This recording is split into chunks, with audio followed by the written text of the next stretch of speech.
We still do 7 NUFC Matters show a week for free. But if you want to help support NUFC Matters, then there are a few ways of doing it. Hit the like button on each live broadcast and video. This helps the channel grow. Hit the subscribe button and select the all notifications bell so you don't miss a single show. If you want to help us financially, then you can join the channel using this button with the membership starting at $1.99 a month. Or you can drop us a donation in the chat using a super sticker. We're also looking for sponsors. If you'd like your brand advertised on the flyers for the show and featured during the ad break, then email john@nufcmatters.com to arrange today.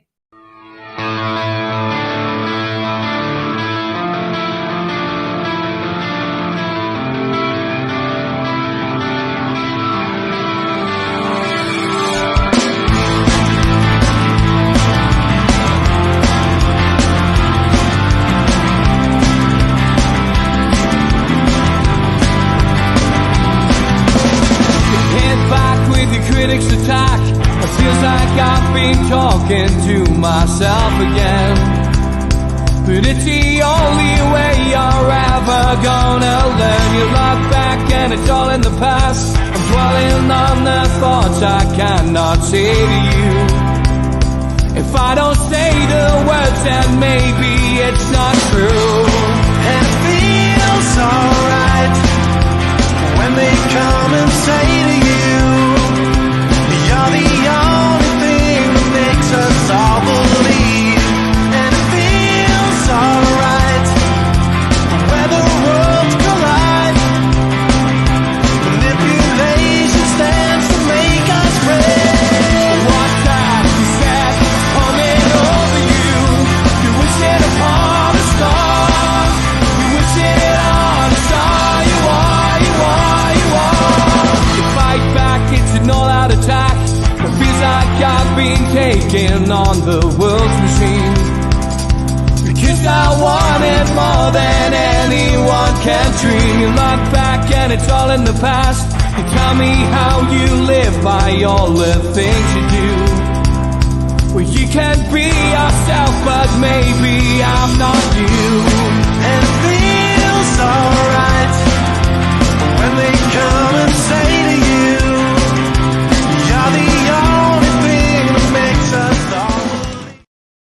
good morning. Welcome to NUFC Matters, Talk of the Toon with me and Sid from Songs from the Attic 1977. How are you, Sid?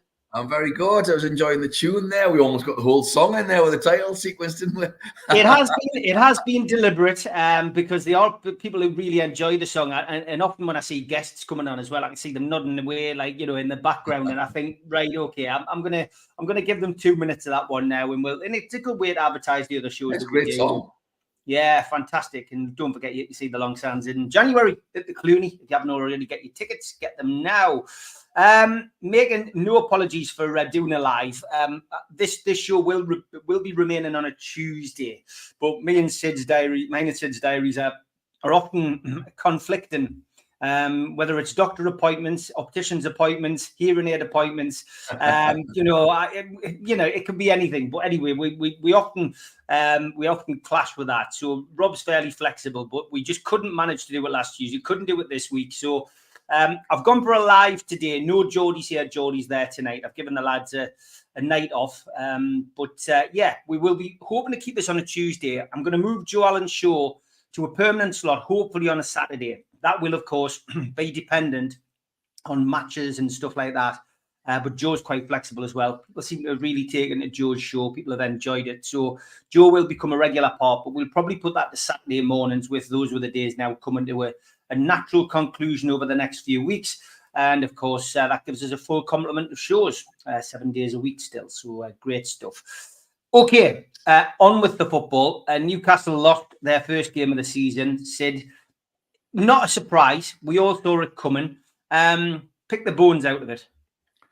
Yeah, it was terrible. Yeah, it was. It was. It really was a dire performance. I'm not sure there's that much you can say about it. There was. I mean, did any players come up with any credits? Barnes again, scoring for fun by the looks of it, and he's clearly cemented his start in my eyes anyway. And who else have we got written down? Murphy came on and played really, really well, actually, integral in the goal. Yeah. That's literally it. I thought everybody else was awful. Again, midfield, sort of non-existent. I thought that was Bruno's worst game. That's the worst performance I've seen him playing for the club. I mean, yes, it was that ridiculous pass that, nobody, you taught from the age of 4 not to pass the ball across your box. I thought that was a dreadful goal to give away, because we still had a few minutes where we might have scraped a draw. It was unlikely, but you never know. And that was the end of the game at that point. Fulham, don't get me wrong, Fulham were by far the better team. If Fulham had spanked us 5 or 6, I don't think anybody could have complained. I thought they were head and shoulders above us as a team.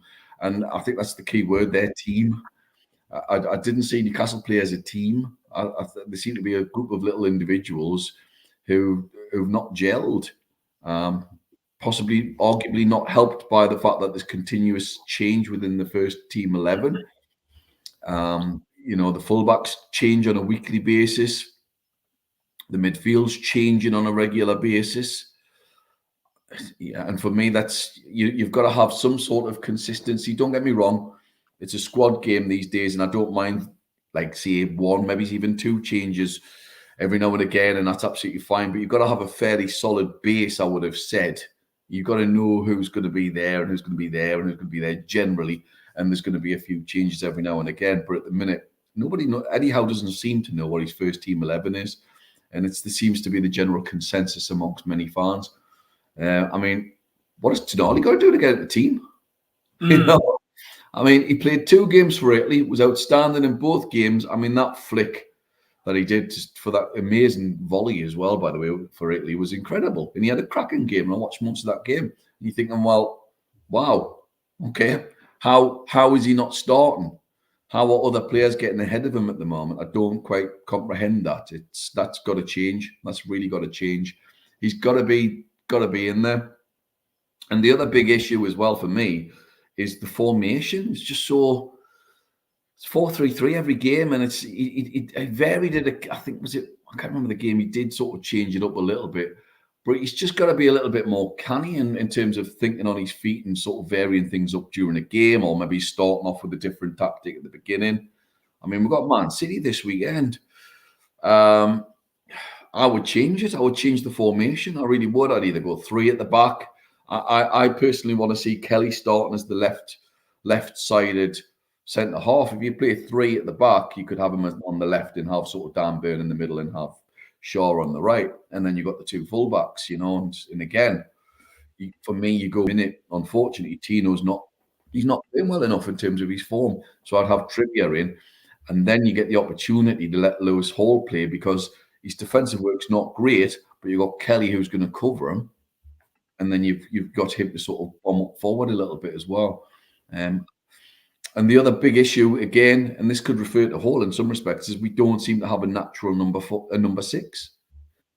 Howe is open. He said he's not that interested in having a 6. I think we need a 6. I think we need, certainly for away games, we need somebody who can sit in and hold up and break up play and pass the ball around and pinging it around. And I personally, I could see Hall doing that. I really can. I think he's quite an intelligent footballer, and I would personally, that's where I'd like to see him go. Miley could be the option. He might be that player in time. Who knows? But he's just, again, like Hall, unfortunately, just a young kid. So I would have liked to have seen Newcastle go out and spend a bit of money and buy a proper sort of holding player. That's a strange thing, because in pre-season he played Lewis Hall as a 6. And for me, he looks like he played him there. It looks like a natural fit. To me, he looks like a natural fit. Because, it's the defensive.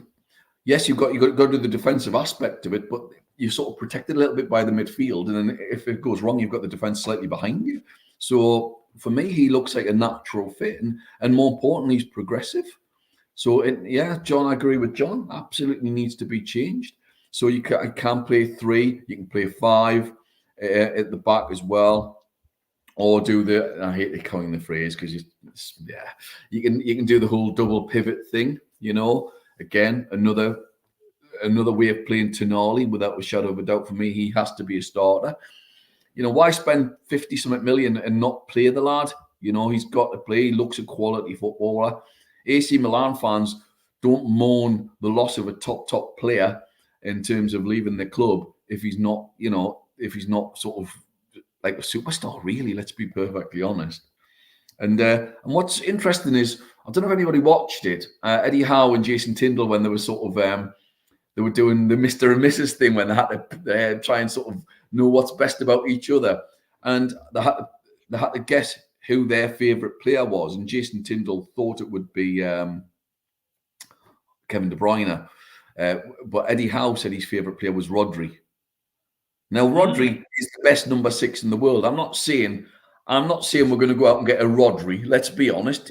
I personally think he is the best player in the world. I would give him the Ballon d'Or if it were up to me. I think he's that good a footballer. But we need somebody who can do that sort of, you know, play in that position and maybe play 10, 15, maybe even 20 games in a season, you know, maybe it's the away games and vary the formation. But it's got to change. And it's odd, isn't it? Because when he came to Newcastle, he was a 4-4-2 man. He was a 4-4-2 man at Bournemouth. But remember, Bournemouth had one of the worst records for conceding goals. They got tonked week in, week out. He went away, and let's give him his dues. He went away, studied, unlike other managers. You know, he didn't just tootle off to a beach. He studied. He tried to improve his game and improve himself as a manager, which is just, I think, is just fabulous to see. I have to say, yeah. So he's gone and done some sort of inset, as we would call it, and he's gone away and learned from the best in terms of Simeone. But people forget as well, I think he went and looked at Klopp, and he went and looked at Pep and various other managers. He went and spent time at other clubs. But I do think he needs to sort of vary it more. Yes, if you want to stick as 4-3-3 as your main form of football, absolutely fine, but vary it according to who your opposition is.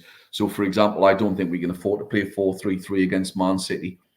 I don't think we could afford to do it really when we went to Fulham, and we should have varied because it's dead easy. They just, and I've said this for a year now, they just literally get the ball humping over the top and run through the middle. And it seems to be the case. There's nobody there to mop it up. That classic sweeper rule, if you like, as we would have called it when we were kids, but now it's become fashionable to call it number 6. But that's basically what we need. You know, we need a sweeper stroke 6. And I think we're really crying out for it because we don't generally have the pace at the back to cope with the guys who are bombing forward.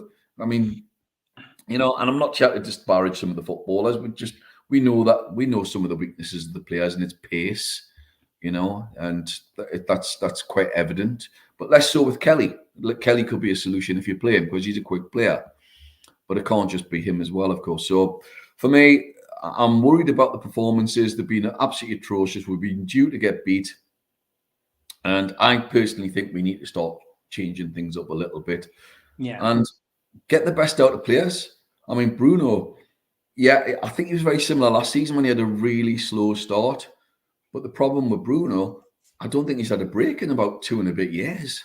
I think I'm pushing away from this whole break thing because, you know, lots of players at the big clubs haven't had a break. You know, they're footballers, for God's sake. They train every day.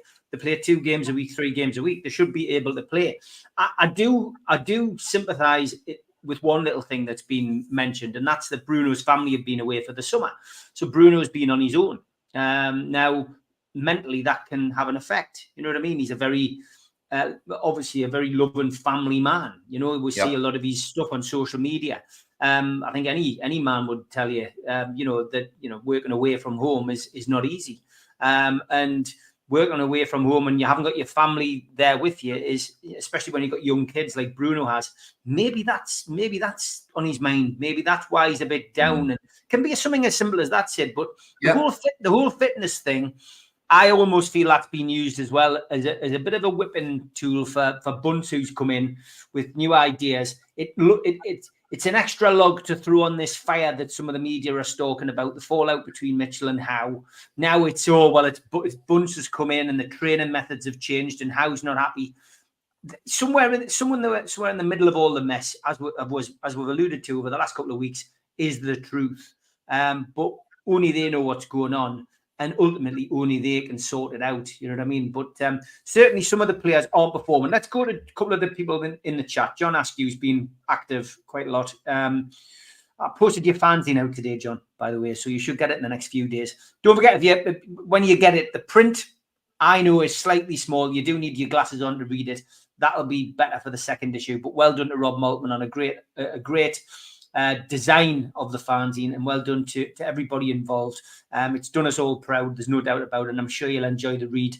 The other thing is as well, there's only 10 issues left, so newcastlelegends.com if you want to subscribe to it. £20 for 4 issues, all money going to Dementia Matters. Morning, Johnny. He says, morning. After all the excellent work done at our club before Amanda's departure, are we in danger of unravelling things rapidly and stalling the great project that we've been enjoying for 3 years?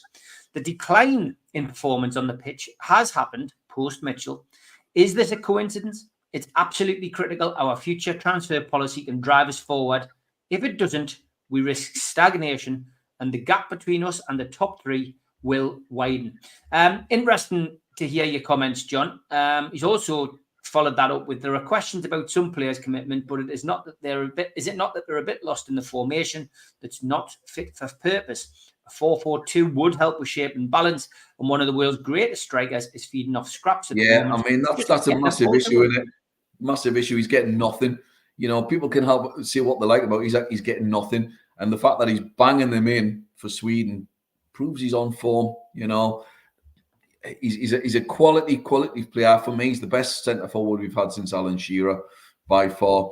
And I have no qualms with regards to Isak. I think it's the fact he's getting no delivery in terms of there's nothing going on, as John rightly said, scraps. And I'm not even sure there's enough for scraps at the moment going towards him.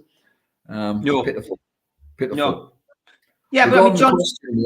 Yeah, go on. To take on board what John said. It has to go from the top, doesn't it? It's like any form of business. So if you've got poor management, then it filters right through the business. So it's like a school, isn't it? If you've got a poor head teacher, then the rest of the schools, the management, or poor management, then the rest of the school's going to fail. It's very much on that way, or within any other business. And so for me, it's the same. You know, it is the same. I'm not going to have a go at Paul Mitchell. I think his track record speaks for itself. I think you give the guy some time, and I think he will be an absolutely top draw acquisition, and possibly the most important acquisition that the club have had since the takeover. And I know people might say it's Eddie Howe, but I personally believe it could be Paul Mitchell, you know, in terms of his track record. Although, granted, I think Steve Hasty said he's only ever been in place for 2 to 3 years, so I absolutely take that on board. But I'm taking face value that he's going to do 5 years. Yeah.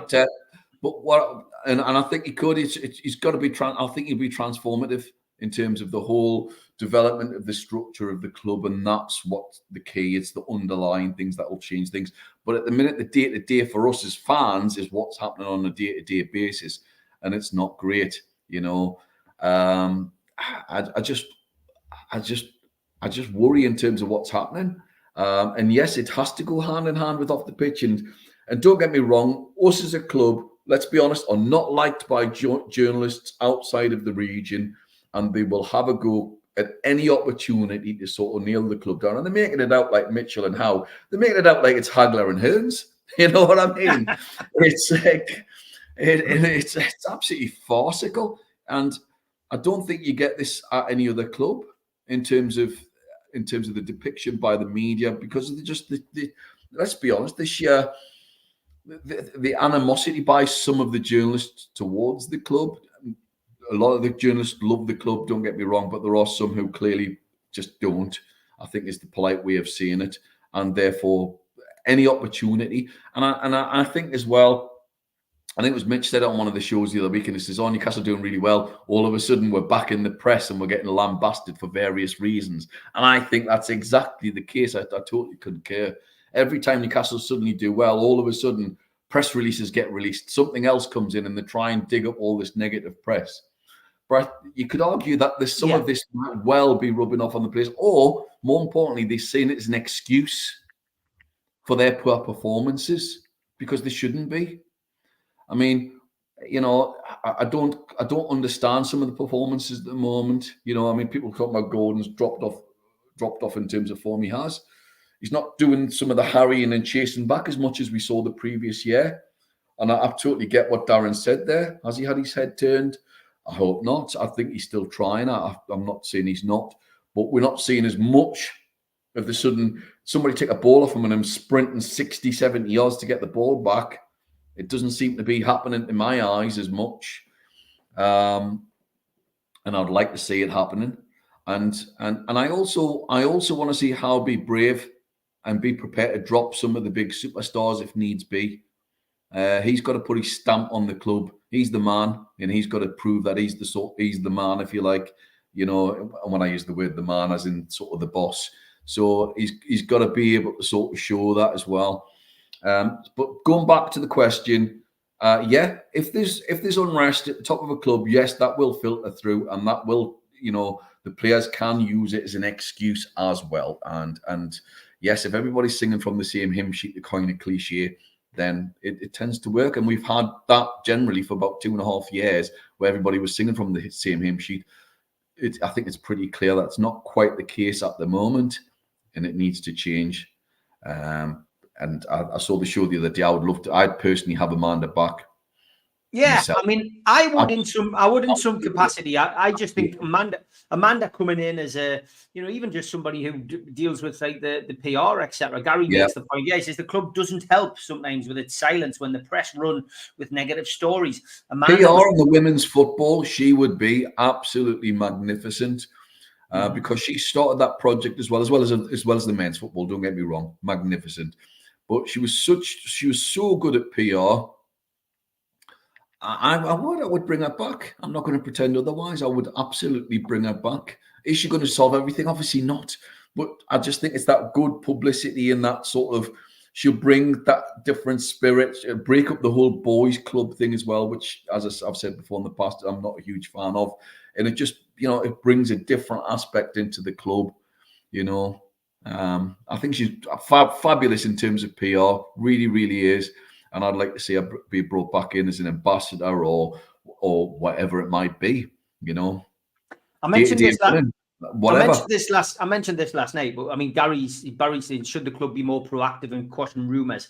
It's a weird situation, and I'm sure it's like this at other clubs as well. It's just because we focus on Newcastle United. But it's got nothing to do with the club, that though, has it? In some respects, with regards to, but that's got nothing to do with the club. Broaden the horizon, though. Broaden the topic. Broaden it a little bit. And what I'm trying to say here is that under Ashley for 14 years, we shouted and bawled about communication. We didn't have any communication. All we want is let us know what's happening, you know, and most of us will be quite happy with that. We might not like what you're doing, but you know, communication is the key. That's what we said. We very rarely got any communication out of Ashley, Charnley, etc. But this ownership are communicating, and Mirdad and Amanda were the faces of the club for such a long time. Darren Eales has come out and spoken. Paul Mitchell has come out and spoken. Eddie Howe speaks every Friday. So we get more communication now than I can remember in my lifetime as a Newcastle United supporter, Sid.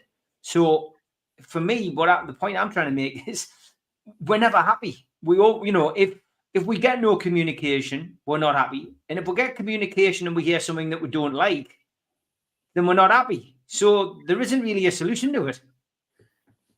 Yeah, it's a funny one, the communication thing. I drove out of this image of communication by the chairman, and that time when I went to get some tickets and Fat Stan Seymour's pants fell down and he's telling all the crowd where to go. As we all started laughing. That's the only communication I ever heard from him. I mean, Darren, got a nice, great, funny moments. Darren, same PIF. Do you think the PIF should backtrack and do what they can to get Amanda back? I mean, yeah, Barry says, I'd love Amanda back.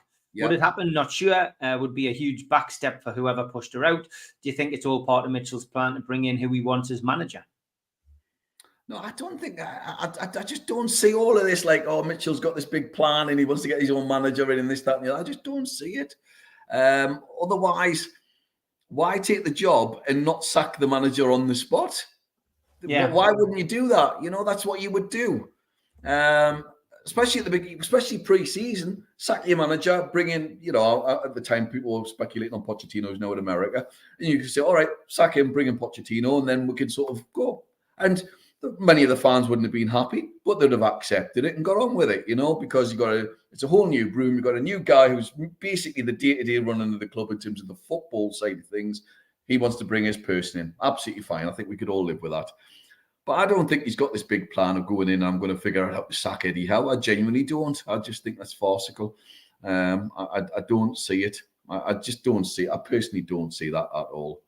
And let's be honest as well, people having a go at Eddie Howe at the moment, and yes, I think we're entitled to sort of moan about the tactics, moan about the fact that Tonali's not playing. However, look at his record.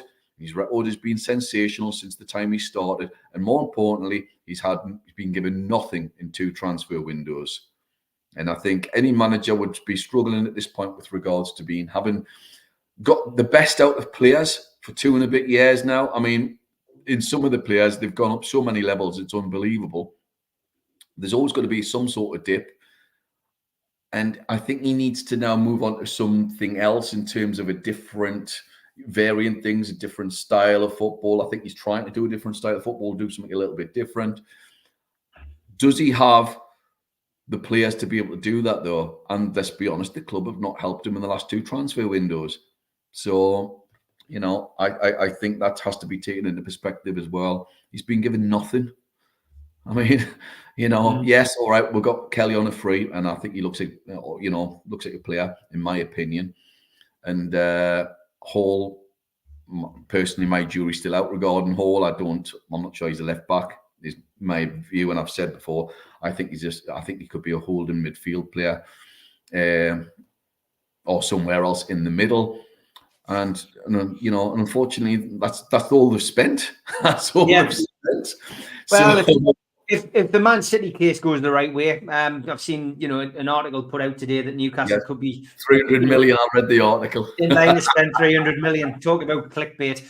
Barry, thank you, mate. Yeah, me and Joe last night. Joe Allen was on last night. If you haven't had time to watch Joe's show, give it a watch. He's he's been such a hard. I agree with him about Target. It's a no, and he was fantastic, absolutely fantastic during the loan spell. But what was noticeable, certainly towards the end of it as well, is his sheer lack of pace. His sheer lack of pace. But then again, I think he came back, he looked awful. And then I think he played 1 game before his injury and he actually looked really good again. So, but he's not the answer. He's definitely not the answer in my eyes. So, I mean, he's a left back. That's why his name's going to get put in the frame. You know, I would much prefer at this moment in time, you know, to go with the experience.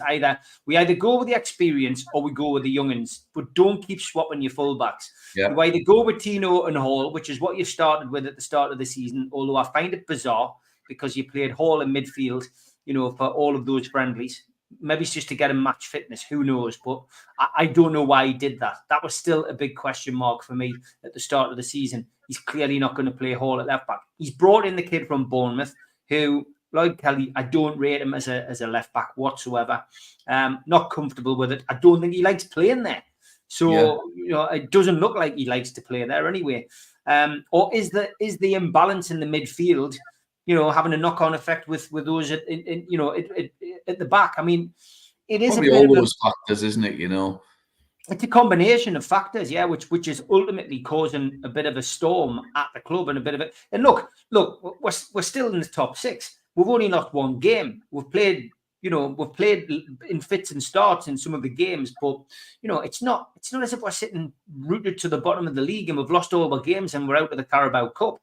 You know, we've got Man City. We've got Man City at home this week. We've got to play them sometime. And let's hope that those players who have been misfiring have listened to some of the criticism and read some of the criticism this week, because I think it'll kick them up the backside. And there's one thing that players do or have done under Howe, and that's raise their game against the better teams. Which yes, that's true. They shouldn't do, but they do. Unfortunately, it's what happens. It's live on TV. So potentially, Newcastle go into this weekend, clean slate, haven't been knocked out the cup, thankfully, which is why I think it was good that the game didn't go ahead last night. And we've got time to put it right in front of our own supporters. But lots of comments coming in. Thank you for that. And 235 watching on a Wednesday morning live. Thank you very much. A couple of hundred of you watching on Twitter, I believe. So in the ad break, search NUFC Matters on YouTube and come over and hit the subscribe button. We do 7 shows a week, and it's all absolutely free. A big thanks to all our sponsors, Skips and Bins. You can find them at skipsandbins.com. Contact them, www.skipsandbins.com/contact.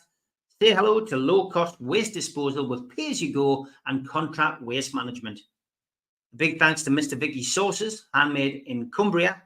Their website, mrvickies.co.uk. Telephone 01768 210 102 or email info@mrvickies.co.uk. Thanks to our NUFC Matters fanzine sponsor, United Group Travel. Travel and Tourism Award winners 2024. There are no strangers on our tours, just friends you haven't met yet. All excursions included, 3-star plus quality hotels, no interchanges, a 2-crew driver and courier. It's a local family company, and you can find them at www.unitedgrouptravel.com or telephone 01670 632 460 or mobile 0791 666 4174. Big thanks to Media Arts for all the help with the technical side of things. And if you want to help support the channel, hit the subscribe button. We do 7 shows a week.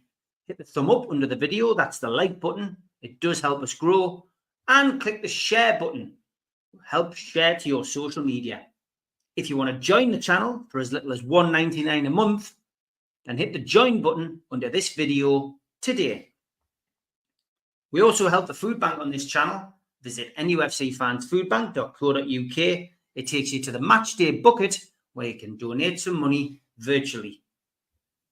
Some events for your diary in aid of Dementia Matters. The Long Sands will be reforming and be supported by Lilac Lane and the Chris Norris Band at the Cluny in Newcastle on Saturday, January the 4th, 2025. Tickets are £15 pre-sale from newcastlelegends.com. An evening with Peter Beardsley takes place at the Tyneside Irish Centre on the 10th of January 2025. Tickets available from newcastlelegends.com or from Woucher. And an evening with the Entertainers takes place on the 24th of January 2025. Telephone the box office 0844 249 1000 or visit the website tynetheatreandoperahouse.uk. And the Magpie Lounge at the Gateshead Leisure Centre is now open. 7 talk-ins for £99. Joe Allen will be hosting talk-ins with Lee Clark, John Anderson, Steve Howie, Darren Peacock, Supermac, Steve Watson, John Beresford. All between the dates of January and July. £99 for 7 talk-ins, newcastlelegends.com. And don't forget, you can subscribe to our NUFC Matters fanzine, £20 for 4 issues with all proceeds going to Dementia Matters. If you live overseas, it is £50 for 4 issues. To order now, go to newcastlelegends.com.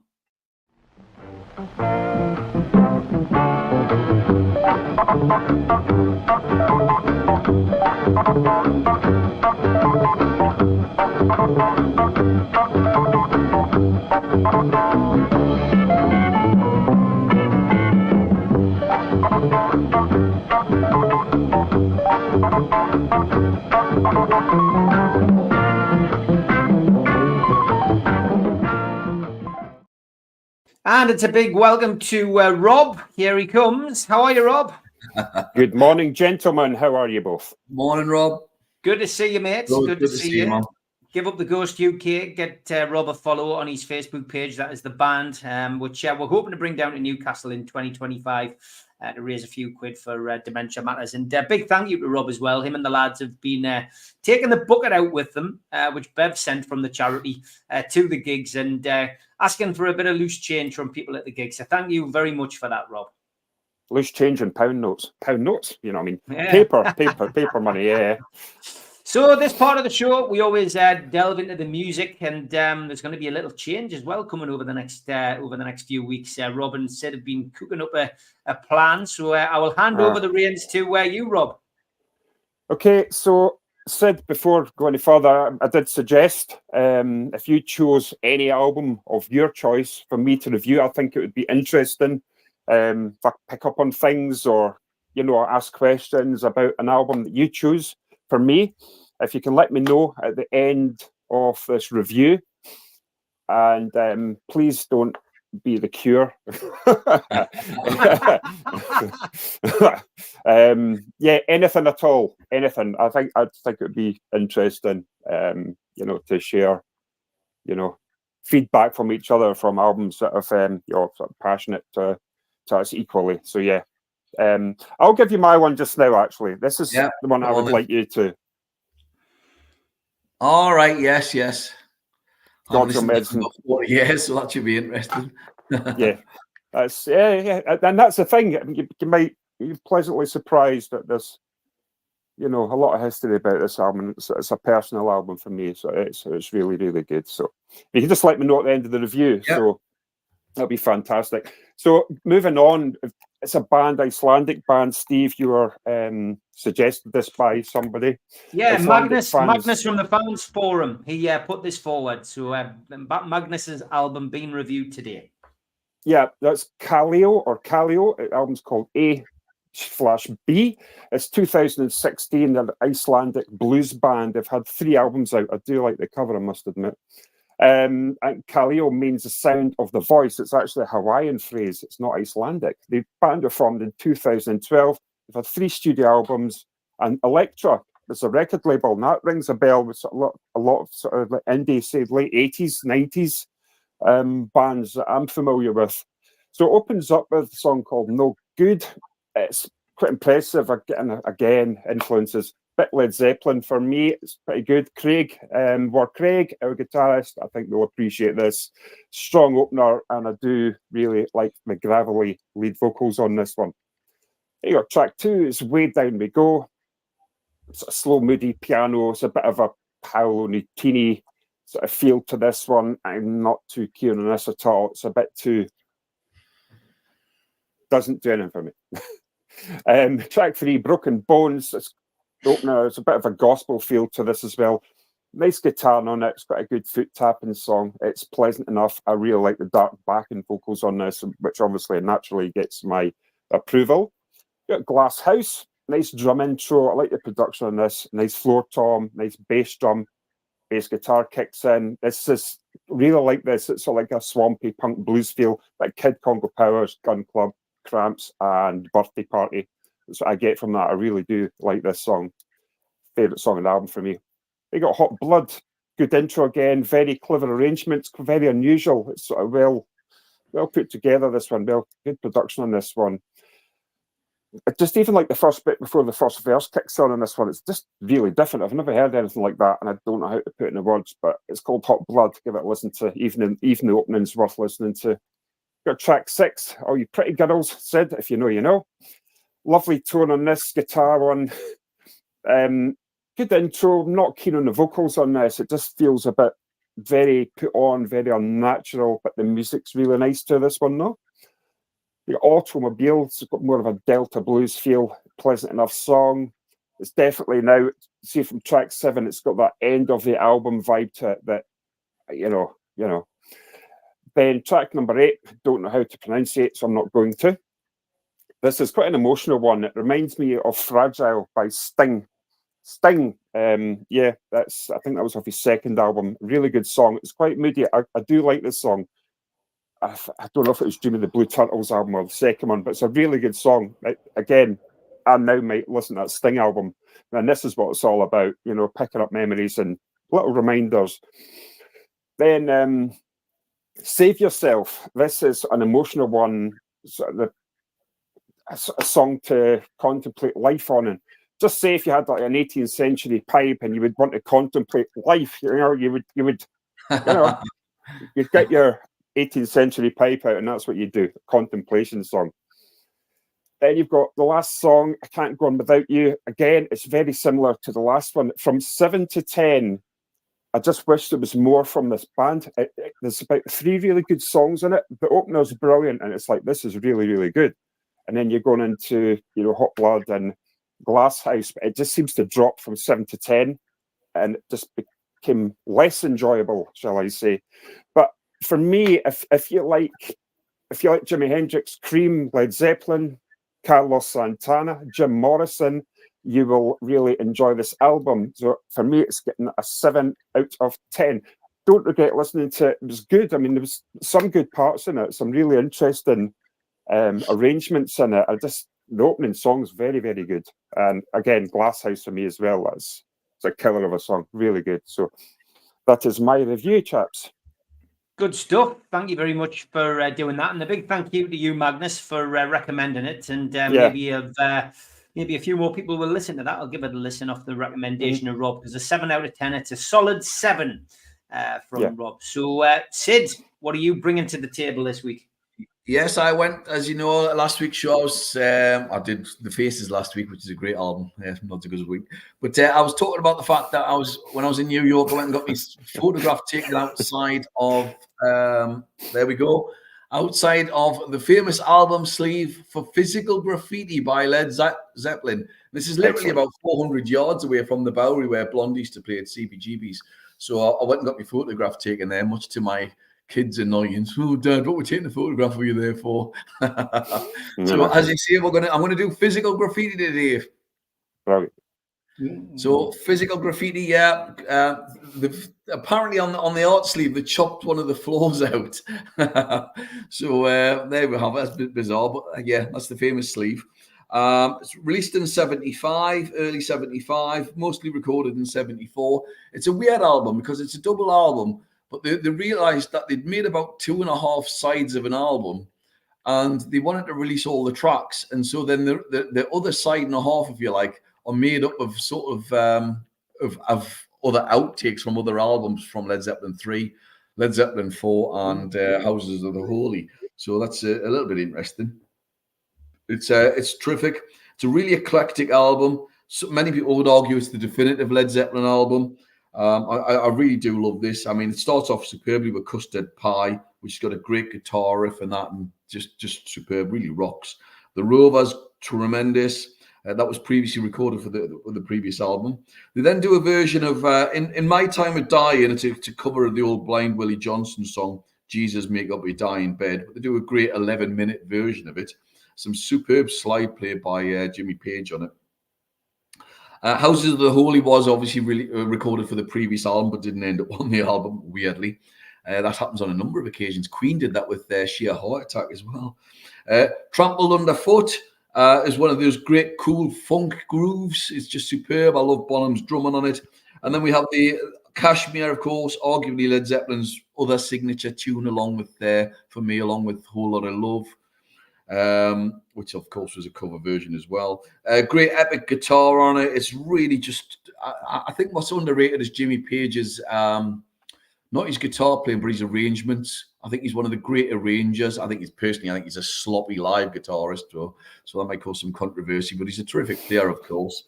But it's just a great song, isn't it? In the Light, it's got like a bagpipes drone on it, but it works. Bronyar's beautiful. It was recorded for Led Zeppelin 3. It's very pastoral.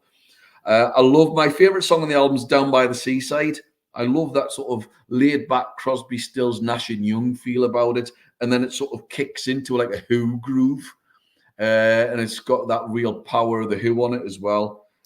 We've then got side 4, as I say, is an outtake side. You've got Night Flight from Led Zeppelin 4, which is brilliant. I think should have been on Led Zeppelin 4, personally.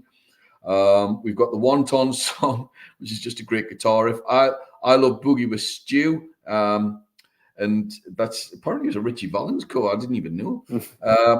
Black Country Woman sounds like something from Led Zeppelin 3. It's great. And then Sick Again finishes off with Plant, fairly back in the mix, but a great song. It's just a truly great album.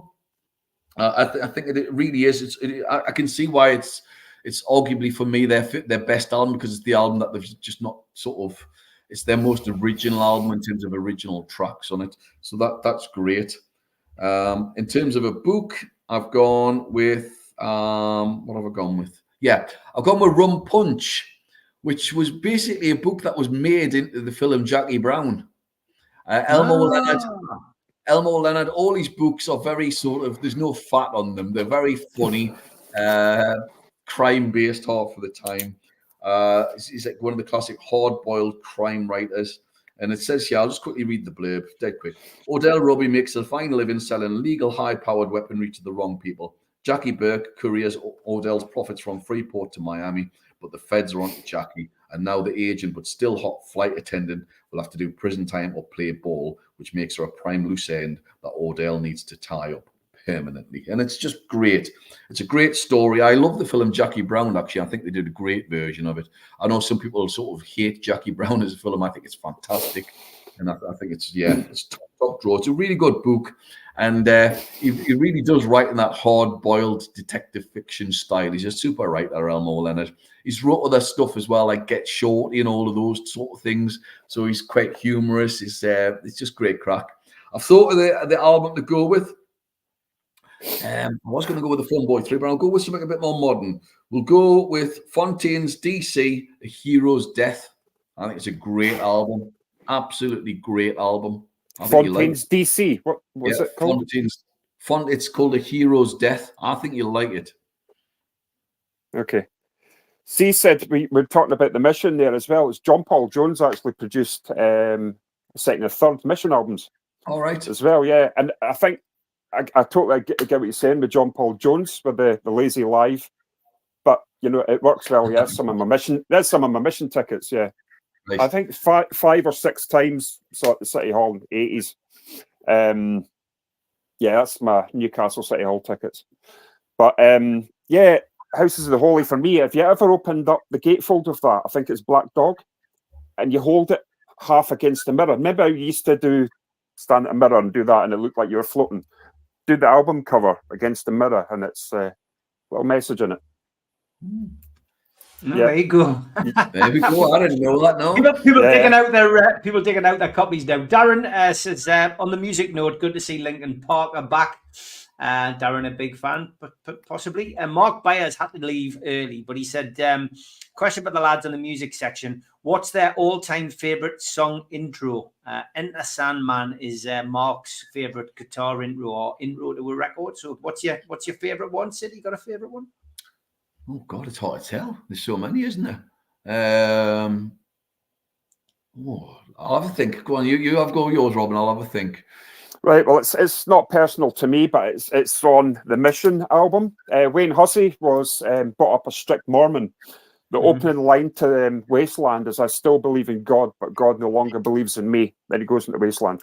Just that, and it's like the message of he still believes, he's still religious, but now asking questions if it's given back to him, which naturally and obviously it is. But yeah, that's just different for me. Well, I was torn between a few of them. I was going to go with like Remake, Remodel by Roxy, but actually I'm going to go with Ginny Jones by The Clash. Oh, sorry. Question, I forgot to ask you this 2 weeks ago. Can you name any song? Well, I've thought of two that the name of the song is only ever said at the very last line of a song. Virginia Plain's one of them. Yeah. Up the Junction, that was the other one. All right. Yeah, I just wondered. Just asking, yeah, Virginia Plain, that's it, yeah. There was another question that we had in the chat, and that was from Gary. He said, Robin Sid, what is your favourite modern take classic song? He says, mine would be The Sound of Silence by Disturbed. Ooh. I don't know what modern classic is. Well, what's a song, that big shout out. This is VSA. Thank you very much, mate. I did have to put that up because somebody had already deleted it from the YouTube chat. Our moderators are on the ball. But just cheer you up when you see stuff like that. A modern take on a song. So a modern take on a song. So I mean, The Sound of Silence was Garfunkel, wasn't it? Simon Garfunkel. And I'll tell you what I do like. I love I Bet You Look Good on the Dance Floor by the Sugar Babes. I think it's absolutely fantastic. Right. Any song that's been redone that you particularly like, Rob? Oh, you've got him beat. Yeah. Mr. Pleasant, the Mission done that. B-side, a King song. Said you mentioned that before. Yeah, Mr. Pleasant. Yeah. Yeah, great song. We've got a theme going on with The Mission today, haven't we? Yeah. And Peter, I think I already saw you scribbling this down, Rob, because you were on the ball. He said, I think a great album to review would be Eat to the Beat by Blondie, Debbie Harry, which was Peter's first love, he says. Yeah. Love them. I think it's their best album as well, just ahead of Parallel Lines. Mm-hmm. All right, great stuff. As always, Rob, thank you for joining us, and look forward to getting you back on next week. What's happening with Give Up the Ghost? But you were in rehearsals last night. I had rehearsal last night. We've done a version of a band called Orgy, Blue Monday. Really, really good. It's really, really punchy. So we're basically stripping down the set list, revamping everything. There's a lot of new ideas getting put in. So yeah, it's learning a couple of songs a week, I think, but all good. But as for Newcastle United at the weekend, it's just another game with a team that's in the same league as Newcastle United. And it's that thing. Who's to say Man City who don't turn up, who have a bad day, a ball's not been kicked yet, and the ball's not been kicked yet. Exactly. 1-0 Newcastle. 1-0 Newcastle. Gateshead won last night as well, Rob. 2-0 against Boston, so back up to fourth. Still got a game in hand. There's 4 points between Gateshead and I'm not sure who's at the top. Can't remember now. Yeah. But Good stuff. It's pretty close. Positive week for the Tynesiders, which is great. Look forward to seeing you next week, Rob. Take care. Gentlemen. Take care, Rob. I look forward to listening to that album. And you, mate. Cheers now. See you later. Great to have Rob on for that music section, as always. Got about 10 minutes left, and we'll get to any other questions that you have in due course. Blondie television at City Hall, 1977, my first experiences. What a gig that must have been, David. Cracking lineup. Fantastic. Okay, so Newcastle take on Manchester City, and it's this weekend. It's a 12:30 kickoff against Pep Guardiola's reigning champions. St James's Park is sold out. TNT Sports cameras will be in attendance. No Callum Wilson, no Jamal Lascelles, no Sven Botman, and no Lewis Miley. As for Manchester City, they had a big blow at the weekend, losing Rodri for the rest of the season. Kevin De Bruyne is missing, as is Oscar Bob and Nathan Aki. The Manchester City team do head to Newcastle, top of the table, still unbeaten, but the 100% winning start of the season ended at the 5th attempt with a 2-2 home draw with Arsenal at the weekend. Ahead of their visit to St James's Park, they faced Watford in the Carabao Cup and they won 2-1 with a vastly changed side. And Erling Haaland, as we know, is the big threat at Manchester City. He brought up 100 league and cup goals for Manchester City with his goal against Arsenal last weekend, and that's his 10th Premier League strike so far this season. 3 more than the entire Newcastle United squad have managed so far. Only one of those 100 goals has come against Newcastle United, though, across a total of 4 appearances, 3 in the Premier League and 1 FA Cup tie. The striker missed the other 2 meetings between the 2 sides while he's been a player. 1 was a Premier League fixture and 1 in the League Cup. And as Tom Dixon already pointed out, the referee has been announced, Jared Gillette. He's the Australian-born referee. We last saw him in the FA Cup 5th round visit to Blackburn Rovers, which led to a penalty shootout. His most recent appointment to a game at St James's Park was the Premier League 6-goal thriller against Manchester City back in August 22. So is that a good omen? VAR, which has been okay for us this season so far, is Stuart Atwell. So big game, as always. A game we all, look forward to. Really, I certainly look forward to it. I don't think we should dread it. Looking forward to it. What's your thoughts, Sid? It's odd, isn't it? Because I'm saddened to see. I mean, obviously, I'm pleased he's not playing against me, but I hate all these comments going, "Oh, I'm pleased he's out." This, that, and the other. The Arsenal fans sort of delighted that Rodri's out for a season. I find that abhorrent. I really do. It's a player's. It could be a player's career. I think he's fabulous to watch. So Rodri's going to be a massive miss, as is De Bruyne, because remember De Bruyne came on and literally changed the game last year. It depends. If we're going on current form, I think we'll get absolutely tonked. I'm not going to pretend about it. I think we'll get absolutely pulled. I was going for a get beat 5-1. If Rodri was playing, I just don't see us winning. I don't. I think it has to be. I appreciate the fact that we will up our game, but I think we'd have to up our game to sort of the end of last season's form, really, just to have any sort of chance within the game. I'm proven wrong, and I could see it happening. I could see us flipping the game. I've seen performances in the past. Remember when we beat them under Rafa? We beat them, and that was an incredible atmosphere actually during that game. So I can see it happening. Yeah. But I don't know. It's hard.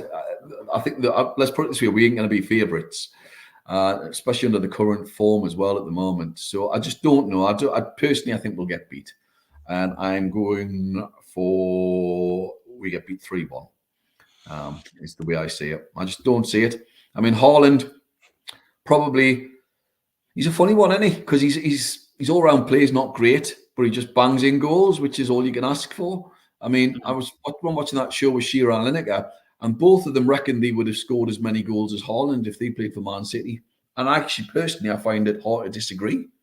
I think peak Shearer would have scored as many as Haaland, and I think peak Gary Lineker would have done so as well, because he was rapid.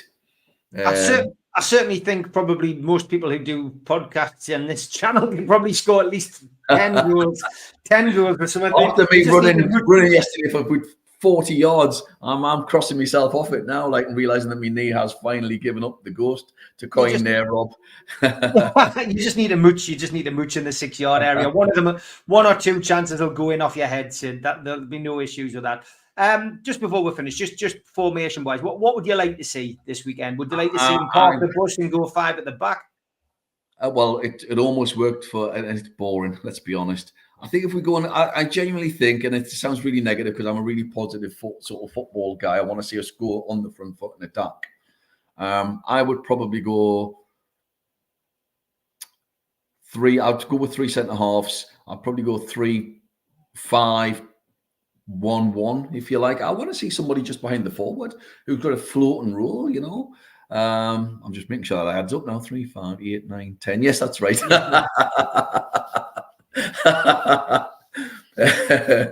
English is my speciality, not maths.